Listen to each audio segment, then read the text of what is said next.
नमस्कार दोस्तों, मेरे YouTube चैनल फिजिकल सिक्योरिटी में आप सभी का स्वागत करता हूं। फिजिकल सिक्योरिटी आपका पर्सनल ट्रेनर। इस चैनल का मुख्य उद्देश्य है हमारे सिक्योरिटी इंडस्ट्री किस प्रकार से चलता है, इसके प्रोसीजर और प्रोटोकॉल्स क्या है, इसके बारे में हमेशा आपको नए वीडियोस में लाते रहूंगा। चलिए आपके समय बिना बर्बाद किए वीडियो में चलते हैं।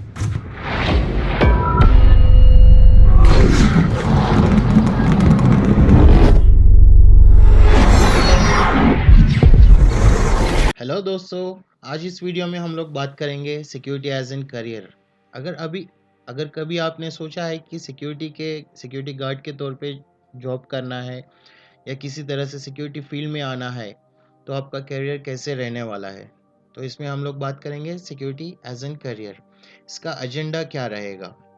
अगर सिक्योरिटी आप करियर के तौर पे अगर आप चूज़ करते हैं और उसमें ग्रोथ कैसा रहेगा ये फील्ड में, उसका पे स्केल वो तो कितना आपको सैलरी मिलेगा जॉइन होने से और पोस्ट बढ़ते हुए, और आप कितना सेटिस्फाइड रहेंगे, कितना तृप्त रहेंगे आपके उद्योग से। तो चलिए बात करते हैं करियर के बारे में। करियर, अगर आप सिक्योरिटी फील्ड में काम करना चाहते हैं या अभी आप काम कर रहे हैं, तो आपने तो खुद से चुना नहीं होगा सिक्योरिटी को करियर के तौर पे।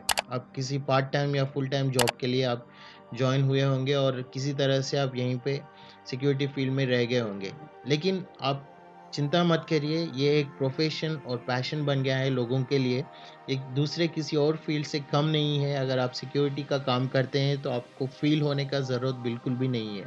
यहाँ पे हम लोग सिक्योरिटी फील्ड में बहुत कुछ सीखने को मिलता है। डिसिप्लिन से आदमी कैसे रहना चाहिए, उनका रिस्पॉन्सिबिलिटी बढ़ता है, जॉब रिस्पॉन्सिबिलिटी, क्योंकि हर एक पोस्ट पे आपको खुद का डिसीजन लेना पड़ता है।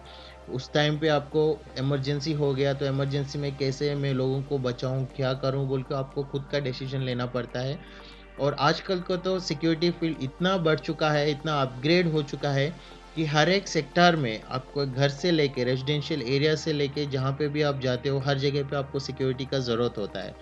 आईटी कंपनी से हॉस्पिटल तक, स्कूल से यूनिवर्सिटी, कंस्ट्रक्शन बिल्डिंग से लेके बड़े बड़े ऑक्यूपाइड बिल्डिंग तक सिक्योरिटी की ज़रूरत पड़ती है। तो सिक्योरिटी में ज्वाइन होने के लिए मुझे क्या चाहिए, आपको ये डाउट होगा। लेकिन सिक्योरिटी में ज्वाइन होने के लिए आपको ना ग्रेजुएशन या पोस्ट ग्रेजुएशन की ज़रूरत नहीं है। आप किसी भी 10th या 12th स्टैंडर्ड पढ़ के वो सर्टिफिकेट के साथ सिक्योरिटी में ज्वाइन हो सकते हैं। यहाँ पे ज्वाइन होने के बाद आपको प्रोफेशनल ट्रेनर्स के थ्रू आपको ट्रेनिंग दिया जाएगा, किस तरह से आपको पोस्चर रहना चाहिए, किस तरह से आपको ग्रूमिंग मेंटेन करना चाहिए, क्या आपका जॉब रिस्पॉन्सिबिलिटीज रहेगा, क्या काम आपको करना रहेगा बोल के, ये हर एक चीज़ हमारे प्रोफेशनल ट्रेनर्स आपको सिखाएंगे। अगर आप सिक्योरिटी फील्ड में ज्वाइन होने के बाद आपका ड्यूटीज़ कैसा रहने वाला है, तो सिक्योरिटी फील्ड में अगर आप किसी तरह से किसी वीडियोस के सहायते या बुक्स के सहायते अगर सिक्योरिटी प्रोसीजर्स के बारे में आप जानते जाते हैं, तो आपके आगे बढ़ने की चांसेस बहुत ही ज़्यादा हो जाते हैं। अगर आप सिक्योरिटी गार्ड के तौर पे अगर ज्वाइन करते हैं तो सेकंड प्रमोशन आपका सिक्योरिटी सुपरवाइज़र रहेगा। उसके बाद आप security officer, site security manager, zonal security head, country security head बन सकते हैं। तो यहाँ पे हम लोग देखते हैं किस तरह से और कितने तरह के फील्ड्स रहते हैं सिक्योरिटी फील्ड में। पहले हम लोग देखते हैं ऑपरेशंस फील्ड, वो तो साइट ऑपरेशंस में क्या क्या पोस्ट रहता है। तो स्टार्टिंग तो आप supervisor, second security officer, third site manager, उसके बाद regional manager, regional head, national head, general manager. अगर आपको साइट में उतना इंटरेस्ट नहीं है, अगर आप ज्वाइन करना चाहते हैं ट्रेनर के तौर पे, तो आप ट्रेनिंग डिपार्टमेंट में ट्रेनिंग एग्जीक्यूटिव बन सकते हैं। उसके बाद training manager, regional training manager, national training head, general manager training. अगर आप ब्रांच के ऑपरेशंस की तरफ अगर आप देख रहे हो, तो operational executives, area manager, operations manager, branch manager, regional manager, general manager, vice president. अगर आप एक्सेस कंट्रोल की तरफ जाना चाहते हैं, इंटेलिजेंस सिक्योरिटी, एक्सेस कंट्रोल और सेंट्रलाइज्ड मॉनिटरिंग की तरफ अगर आप देख रहे हो, तो एक्सेस कंट्रोल एग्जीक्यूटिव आपका स्टार्टिंग पोजीशन रहेगा। उसके बाद surveillance supervisor, system identity and access manager, physical identity and access manager, national head. और ये अपैक हेड हर एक चीज़ के लिए कॉमन रहेगा। आप कोई भी डिपार्टमेंट में हो वहाँ से आप अपैक हेड में आ सकते हो। उसके बाद नेक्स्ट ग्रोथ रहेगा फाइनल ग्लोबल हेड। इतना ही नहीं दोस्तों, और भी बहुत सारे फील्ड्स है जो मैंने यहाँ पे मेंशन नहीं किया है प्लेस ना रहने की वजह से, क्योंकि आप गार्ड के बाद सिक्योरिटी हेड गार्ड भी बन सकते हो, सीनियर सिक्योरिटी गार्ड बन सकते हो, उसके बाद supervisor, senior supervisor, security officer, assistant security officer, senior security officer, ऐसे करके बहुत बहुत सारे पोस्ट रहते हैं सिक्योरिटी फील्ड में, जो कि मैंने यहाँ पे मेंशन नहीं किया क्योंकि मेरे को यहाँ पे प्लेस नहीं मिला था। ठीक है, तो ये सब करने के लिए आपको क्या करना पड़ेगा, क्या करना रहेगा? क्या ये ईज़ी है एक पोस्ट से दूसरे पोस्ट में जाना? नहीं दोस्तों, हर एक लोगों को मुश्किल से ही आगे बढ़ना पड़ता है। सेम सिक्योरिटी फील्ड में भी यही होता है। आपको इतना ईज़िली आगे नहीं बढ़ पाओगे अगर आपके पास प्रॉपर नॉलेज नहीं है तो। अगर आगे बढ़ भी गए तो आप किसी और को या कुछ लोगों को आप मुश्किल में डाल दोगे। ठीक है? तो ये इतना इजी नहीं है जो कि बॉक्सेस में मैंने बताया था। तो इसके लिए आपको 4 स्टेप्स फॉलो करने होंगे जो कि मैंडेटरी है। आपके टारगेट को लॉक कीजिए, आपके टारगेट को एंकर कीजिए, आपके अपॉर्चुनिटीज़ को अनलॉक कीजिए और आपके टारगेट को आप रीच हो जाइए। ये कैसे होगा? आपका टारगेट, जैसे आप अभी सिक्योरिटी गार्ड के तौर पे काम कर रहे हो, तो आपका सिक्योरिटी सुपरवाइज़र नेक्स्ट टारगेट रहेगा। उस टारगेट को रीच होने के लिए आपको सब्जेक्ट और नॉलेज की ज़रूरत पड़ेगी, या आपको बुक्स या वीडियोस या कहीं से भी आपको एक्वायर करना होगा। उसके बाद उस सुपरवाइजर्स की रिस्पॉन्सिबिलिटीज़ क्या है उसको देखो, उससे सीखो। उसके बाद आपके अपॉर्चुनिटीज़ को अनलॉक करो। अगर कहीं पे भी आप काम कर रहे हो, आप किसी सोशल वेबसाइट लाइक नौकरी या दूसरे किसी वेबसाइट से आप लिंक्ड हो, तो आपको सुपरवाइज़र की वैकेंसीज़ पढ़ते हुए दिखाई देंगे। उस वैकेंसीज़ को अप्लाई कीजिए, इंटरव्यू अटेंड कीजिए। अगर आप सेलेक्ट भी नहीं होते हो तो किस लिए आप सेलेक्ट नहीं हो पाए उसके ऊपर आप कॉन्सेंट्रेट कीजिए, ताकि आप नेक्स्ट इंटरव्यू में उसको क्रैक कर सको और वो पोस्ट को आप हासिल कर सको। और फाइनली अगर आप सक्सेसफुल हो जाते हो तो आपके टारगेट को आप रीच हो जाते हो। तो हर एक इंडस्ट्री में आदमी को पता रहना चाहिए कि ये इंडस्ट्री में हमको सैलरी कितना मिलेगा, पगार। तो हर एक आदमी पगार के लिए तो काम नहीं करता, लेकिन पगार भी ज़रूरी है फैमिली को संभालने के लिए। तो हम आज बात करेंगे सिक्योरिटी इंडस्ट्री के सैलरीज के बारे में। तो पे स्केल इन सिक्योरिटी इंडस्ट्री, कितना आप कमा पाओगे अगर आप सिक्योरिटी इंडस्ट्री में हो।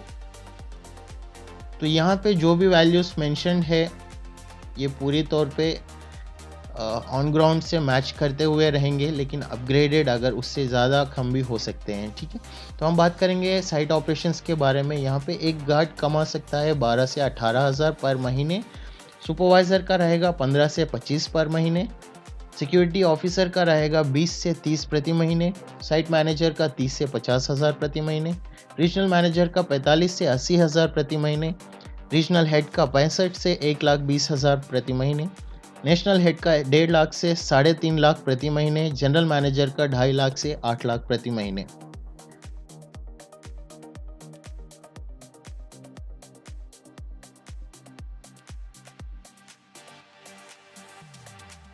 हम बात करते हैं ट्रेनिंग डिपार्टमेंट का। ट्रेनिंग डिपार्टमेंट का सैलरीज हम लोग सिक्योरिटी गार्ड से ही शुरू करेंगे। सिक्योरिटी गार्ड का सैलरी रहेगा 12,000 से 18,000 प्रति महीने। ट्रेनिंग एग्जीक्यूटिव का सैलरी रहेगा 15 से 25,000 प्रति महीने। और ट्रेनिंग मैनेजर का सैलरी रहेगा 20 से 45,000 प्रति महीने। रीजनल ट्रेनिंग मैनेजर का रहेगा 40 से 17,000 प्रति महीने। नेशनल ट्रेनिंग हेड का रहेगा 17 से 90,000 प्रति महीने। जनरल मैनेजर का रहेगा 65 से 1,10,000 प्रति महीने। अभी बात करेंगे ब्रांच ऑपरेशंस के सैलरीज के बारे में। ब्रांच ऑपरेशंस के सैलरीज रहेंगे कुछ इस तरह से। सिक्योरिटी गार्ड से आप शुरू करें, इसलिए यहाँ पे हम भी सिक्योरिटी गार्ड से ही शुरू करते हैं। 12,000 से 18,000 प्रति महीने। ऑपरेशनल एग्जीक्यूटिव्स 15 से 25,000 प्रति महीने। एरिया मैनेजर 20 से 30,000 प्रति महीने। ऑपरेशंस मैनेजर 30 से 50,000 प्रति महीने। ब्रांच मैनेजर 45 से 80,000 प्रति महीने। रीजनल मैनेजर 65 से 1,20,000 प्रति महीने। जनरल मैनेजर 1.5 लाख से 3,50,000 प्रति महीने। और वाइस प्रेसिडेंट 3 लाख से 10 लाख प्रति महीने। अभी हम लोग बात करेंगे इंटेलिजेंस सिक्योरिटी के सैलरीज के बारे में।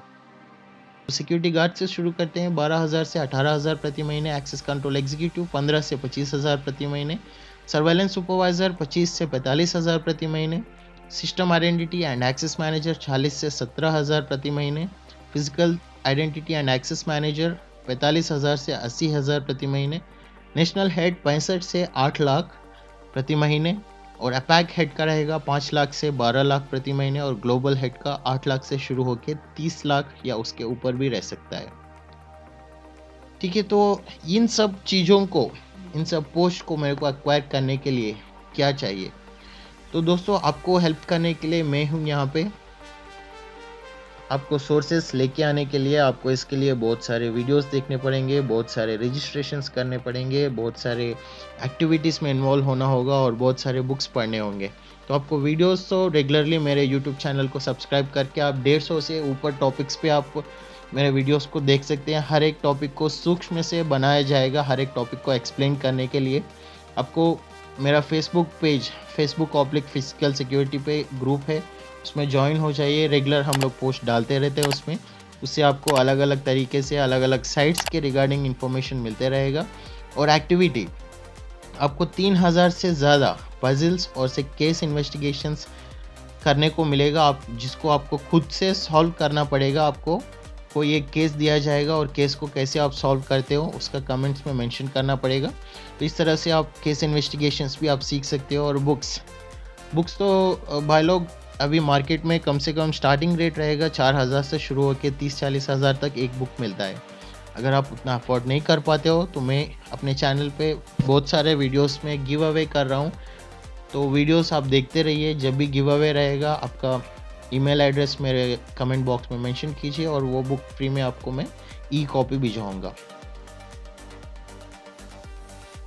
ठीक है दोस्तों, तो बात करेंगे जॉब सेटिस्फैक्शन के बारे में। आदमी सिक्योरिटी फील्ड में रह के कितना सेटिस्फाइड रहता है? वो तो एक कमाना एक ही बात नहीं है। आप जो काम कर रहे हो सैलरी के लिए नहीं कर रहे हो, आपका खुद का सेटिस्फैक्शन भी रहना चाहिए, खुद का इंटरेस्ट भी रहना चाहिए, तभी आप जाके ग्रो कर पाओगे।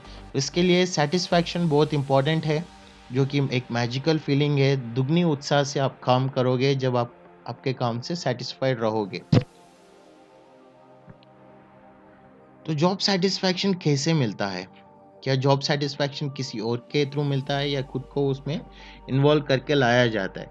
एक बंदा है जो कि एक प्रमोशन उसको मिला था, और वो प्रमोशन लेकर के उसका जब पहली चार्ज लेता है तब उसको पता चलता है कि उसका जॉब कितना सेटिस्फाइड है।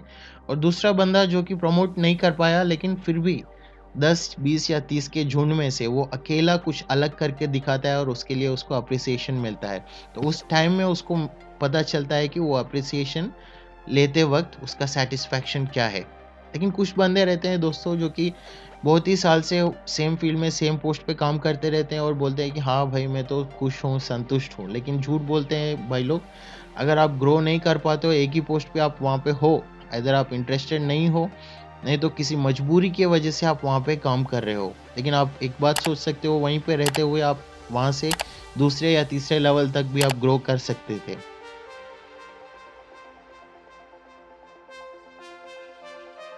थैंक यू दोस्तों, मेरे चैनल को देखने के लिए। सब्सक्राइब कीजिए। आपका कुछ कमेंट्स है तो कमेंट बॉक्स में शेयर कीजिए। Thank you.